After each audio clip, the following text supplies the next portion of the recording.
कार्यक्रमाला उपस्थित आपल्या सगळ्यांचे मार्गदर्शक, माझे खूप जुने सहकारी डॉक्टर अरुण बसमेजी, व्यासपीठावरचे सगळेच मान्यवर, कोसाळी सर आहेत, जगताप सर आहेत, कटेकरी सर आहेत, गोलब सर आहेत, या डेक्कन हकीकत हॉस्पिटलचे सगळी टीम आहे. आणि विशेष म्हणजे डॉक्टर बाळकृष्ण गायकवाड, ते माझेच कार्यकर्ते असं म्हणायला हरकत नाही.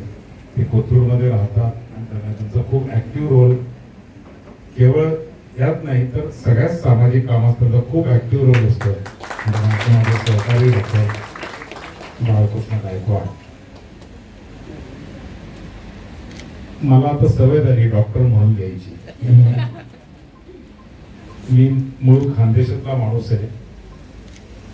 मी जळगाववरनं एकदा जळगाव विद्यापीठाचा प्रतिनिधी म्हणून आरोग्य विद्यापीठात गेलो. मला वाटतं 2002 किंवा 2002ला. आणि मी 10 वर्ष आरोग्य विद्यापीठात सिनेटवर होतो आणि आठवड्यातले 2 दिवस विद्यापीठात असायचो. आता मी इतकी सवय झाली डॉक्टर पांडे डॉक्टर पांडे. मी डॉक्टर नाही आहे, मी कॉमर्स ग्रॅज्युएट आहे. मी एमकॉम MP झालो, पण मी डॉक्टर नाही आहे. पण आता मी PhD करतोय सर, होईल माझी 6 महिन्यात PhD, त्यामुळे त्याला अर्थ नाही. आणि त्यामुळे आरोग्य विद्यापीठात गेल्यावर मला खूप गोष्टी लक्षात आल्या.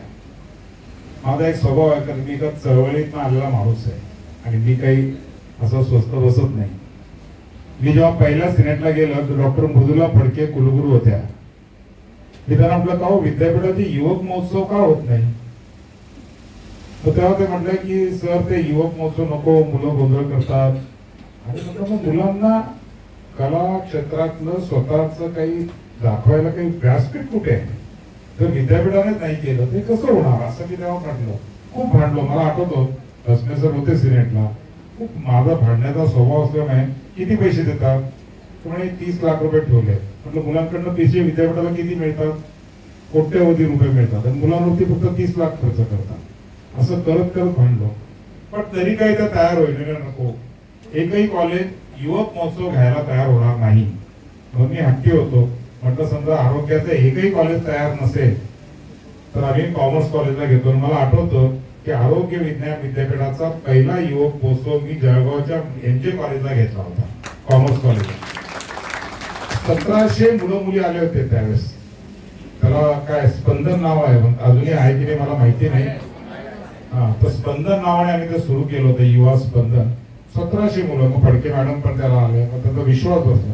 मग मी 7-8 वर्ष नसताना म्हटलं रत्नागिरी, पुणे, लातूर, मिरज सगळ्या ठिकाणी आम्ही तो कार्यक्रम घेतला. म्हटलं कितीतरी डॉक्टर असे आहेत की जे कितीतरी कलाकार असे ते डॉक्टर आहेत. आपल्या डॉक्टरांनी काही कला क्षेत्रात क्रीडा क्षेत्रात जायचं नाही असं नाहीये. त्यांचाही तुम्ही माणूस आहे शेवटी. तर अशा अनेक प्रयोग आम्ही केले.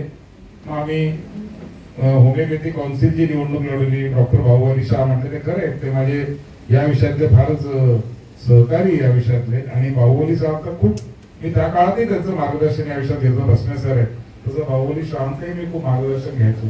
आम्ही अनेक प्रयोग केले. त्यातनं हा एक उपक्रम झाला. मला होमिओपॅथीवर मी केवळ बोलायला उभा असं नाही. म्हणजे मी तुम्हाला म्हणतो माझ्या आयुष्यामध्ये मी फार क्वचित वेळा ॲलोपॅथी घेतली. मी 100% होमिओपॅथीवर करणारा माणूस आहे आणि मी अतिशयोक्ती करत नाही. मी बऱ्याच वेळा उदाहरण देतो. आपण एवढं बोलतो ॲलोपॅथीवाले, मी ॲलोपॅथीला म्हणतो अहो ॲलोपॅथीचा गोल्ड मेडलिस्ट आयुष्यभर होमिओपॅथीची प्रॅक्टिस करतोय. माझे मित्र आहे डॉक्टर जसवंत पाटील म्हणून, आपल्या सगळ्यांना माहिती असते.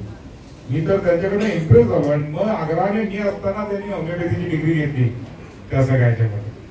ते डॉक्टर जसवंत पाटील माझे खूप चांगले मित्र. मी त्यांच्या आमची पूर्ण फॅमिली आज पुण्यात सुद्धा मी केवळ होमिओपॅथी प्रॅक्टिस, आपल्या होमिओपॅथीचं औषध मी घेतो. मी खरंच सांगतो. म्हणजे इमर्जन्सी मध्ये सुद्धा माझी कितीतरी प्रसंग सांगेल. मी एअरपोर्टवरून माझ्या डॉक्टरला फोन करतो, मला असा त्रास होतो, तुम्ही हे घ्या, हे औषध घ्या. मी इमर्जन्सी मध्ये सुद्धा होमिओपॅथी घेतो. हे मी सांगत नाही तुम्हाला, खरंच आहे सांगतो. मी अनेकांना बघितलंय. आणि त्यामुळे मला असं वाटतं की ही पॅथी सुद्धा खूप महत्वाची आहे आणि सामान्यांना परवडणारी आहे सगळ्यात महत्वाचं. आणि सगळ्या प्रकारचे उपाय त्याच्यामध्ये आहेत, सगळ्या प्रकारची औषधं आहेत. आणि त्यामुळे या पॅथीला चांगले दिवस आले पाहिजे म्हणून आम्ही तो प्रयत्न केला. विनोद तावडे जी असताना आम्ही खूप अग्रेसिव्हली केलं, अनेकांनी त्याला विरोध केला, आम्ही झटकून करून घेतलं. आणि तुम्हाला मी एवढंच सांगतो की या सगळ्या आपल्या राज्याचे मुख्यमंत्री देवेंद्र फडणवीस जे असतील, उपमुख्यमंत्री अजितदादा असतील, एकनाथ शिंदे असतील, हे या विषयात संवेदनशील आहेत. बाहुली शहराशी बोललोय आपण. पुढच्या एकदा निवडणुकीची प्रक्रिया पूर्ण झाल्यानंतर आपला जो पाठपुरावा आहे तो आपण नक्की या विषयातला करू आणि या निर्णयाची अंमलबजावणी कशी होईल असा प्रयत्न आपण सगळेजण करूया. माझी आपल्या सगळ्यांना एवढीच विनंती या निमित्ताने, ज्यांना आज सन्मान झाला त्यांचा सन्मान करण्यावर मी मोठा आहे असं मला वाटत नाही, कारण त्या सगळ्यांचं आयुष्यातलं कॉन्ट्रीब्युशन या विषयातलं खूप मोठं आहे. पण बरं राजकारण्यांची सोय असते, त्यामुळे त्यांना काही ज्ञान नसेल तरी त्यांना ज्ञान देण्याचं एक काहीतरी संधी मिळत असते. तर आज त्यांचा सन्मान झाला हे असं वाटतं की त्यांचा हा सन्मान त्यांच्या सगळ्या आयुष्यभराच्या कामाचा सन्मान आहे. मी त्यांचं खूप खूप अभिनंदन करतो आणि त्यांना दीर्घायुष्य लाभो अशी ईश्वरचरणी प्रार्थना करतो. कारण 94 वर्षाचे सहरी इथे बसलेले आहेत आणि त्यामुळे मी त्यांना म्हटलं बघा ही होमिओपॅथीची कमाल आहे सगळ्याची. त्यामुळे अशा सगळ्यांचंही मी मनापासून अभिनंदन करतो. या संघटनेच्या माध्यमातून मागण्या मान्य होतील, आपण ते करू. मला एकच विनंती आपल्या सगळ्यांना करायची आहे आणि जी अकॅडमिक आहे की होमिओपॅथीच्या संशोधनावर आपण काय भर देऊ शकतो, त्यापेक्षा प्रॉब्लेमवर काय भर देऊ शकतो.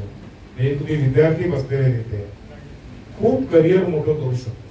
आणि त्यामुळे जितकं तुम्ही याच्यातलं रिसर्च कराल, जितक्या नवीन नवीन गोष्टी शोधून काढाल, मला माहिती आहे माझे खूप मित्र डॉक्टर होते करतात याच्यावरती, अनेक औषधं पण तयार करतात.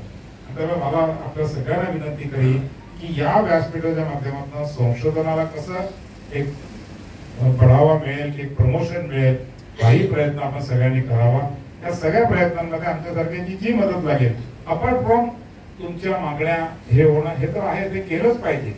पण आपली पॅथी आणि आपल्या पॅथीतनं समाजाचं हित कसं साधलं जाईल, समाजाचं कसं भलं होईल, जास्तीत जास्त लोकांना चांगल्या सर्व्हिसेस, चांगलं सोल्युशन कसं मिळेल, यासाठी आपण सगळ्यांनी कटिबद्ध व्हावं अशी आपल्या सगळ्यांना विनंती करतो, आवाहन करतो. पुन्हा एकदा डॉक्टर गायकवाडांचे मनापासून आभार मानतो आणि आपल्या सगळ्यांना खूप खूप शुभेच्छा देतो. जय हिंद, जय महाराष्ट्र.